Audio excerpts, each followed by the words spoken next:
እንደ መንግስት እኛ በኢትዮጵያ ሕዝብ የምርጫ ታሪክ በአፍሪካ የምርጫ ታሪክ ምናልባት ዲሞክራሲ ከኛ ወዲያ የሚሉ ሀገራትን ቢሆኑ አድርገው በማያውቁት ልክ የብልጽግና ፓርቲ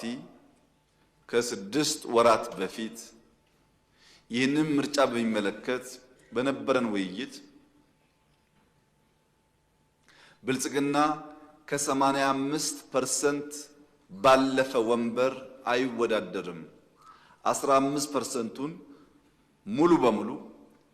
የሚፎካከሩ ፓርቲዎች በነጻነት ኢንከምበንስ መንግስት በሌለበት ተጭበረበረ ወይም ደግሞ መንግስት በኃይል ወሰደ በማይሉበት ሁኔታ ብቻቸውን ይወዳደሩ እኛ ከነሱ ጋር በ85ቱ እንወዳደራለን ለነሱ 100% እድል ይሰጥ ለኛ ግን 85% እድል ይሰጥ ብለን እንደምታስታውሱት ተጨቃጭቀን ተነታርከን ወስነናል የብልጽግና አባላት ያኔ የጎረበጠ ቢመስላችሁ ማሳቡ ዛሬ ላይ ውጤቱ እንደምታዩት ለዲሞክራሲ ቀናይነት በካቢኔ ማስገባት ብቻ ሳይሆን በፓርላማ 15% አልወዳደርም የሚል ገዢ ፓርቲ በድፍን አፍሪካ መኖሩን እጠራጠራለሁ በእኛ ሁኔታ ታይቶ አይታወቅም ለምን ብዙ ድምጾች እንዲገቡ ፍላጎት ነበር ብዙ ድምጾች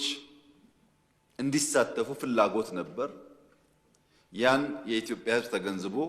ከወትሮ በተለየ መንገድ በርከት ያሉ ፓርቲዎች በክልልና በፌደራል ፓርላማ ተሳታፊ መሆን ችለዋል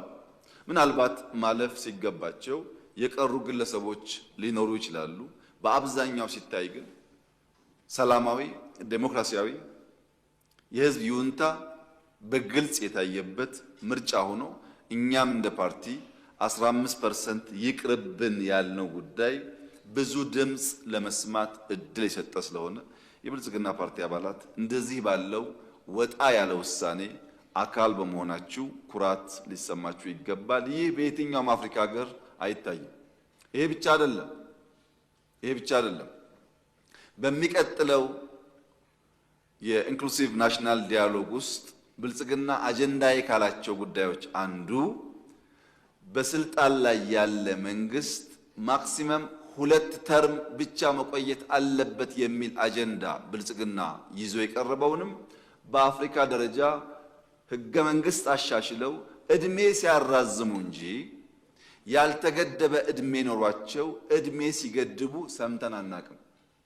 ይህ ታላቅ እርምጃ ነው ለሀገር የሚጣል ጡብ ነው መሰረት ነው አሁን ባለው ስሜት በተሟላ መንገድ መገንዘብ ብንቸገርም ውለን ስናድር ለልጆቻችን አስተማማኝ መሰረት የሚጥል ስለሆነ በዚህም ኩራት ሊሰማችሁ ይገባል ብዬ አስባለሁ በአጠቃላይ ምርጫው አስተምሮን